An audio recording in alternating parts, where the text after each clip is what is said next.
ആ എല്ലാരും ബുക്ക് എടുത്ത് വെക്ക. മിസ്സേ ലാസ്റ്റ് പീരീഡ് അല്ലേ മിസ്സേ, ക്ലാസ് എടുക്കണ്ട. അതെ മിസ്സേ, ക്ലാസ് എടുക്കണ്ട. ക്ലാസ് എടുക്കണ്ട മിസ്സേ. ക്ലാസ് എടുക്കണ്ട മിസ്സേ, കുറെ ചാപ്റ്റർ തീർക്കാനുണ്ട്. ആ സൈലൻസ്. എന്നാ പിന്നെ ക്ലാസ് എടുക്കുന്നില്ല. എന്നാ പിന്നെ ഞാൻ നിങ്ങളോട് കുറച്ച് ജനറൽ നോളജ് ക്വസ്റ്റ്യൻ ചോദിക്കാം.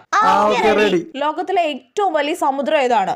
ഏതാടി മിസ്സേ? ഇന്ത്യൻ മഹാസമുദ്രം. അല്ല, തെറ്റുത്തരം. ആർക്കെങ്കിലും അറിയോ? പസഫിക് ആണ് കേട്ടോ. ആരാണ് കമ്പ്യൂട്ടർ കണ്ടുപിടിച്ചത്?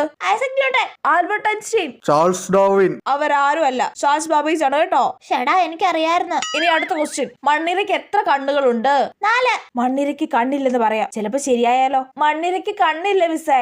Very good. കണ്ടോ, നീതുമോളെ കണ്ടുപിടിക്കുക. നീതുമോൾക്ക് അറിയാം കറക്റ്റ് ഉത്തരം. എടി ഭയങ്കരി. പിന്നല്ല, ഇനി കുറച്ച് അഭിമാനത്തിലിരിക്കാം. ഇനിയിപ്പോ വേറെ ഒരു ആൻസർ പറഞ്ഞില്ലേലും കുഴപ്പമില്ല, എനിക്ക് അഭിമാനിക്കാൻ ഒരു വകയായിട്ടുണ്ട്. നീതുമോളെ കണ്ടുപിടിക്കുക. നീതുമോൾക്ക് അറിയാം കറക്റ്റ് ഉത്തരം. നീതുമോളെ കണ്ടുപിടിക്കുക. നീതുമോൾക്ക് അറിയാം കറക്റ്റ് ഉത്തരം.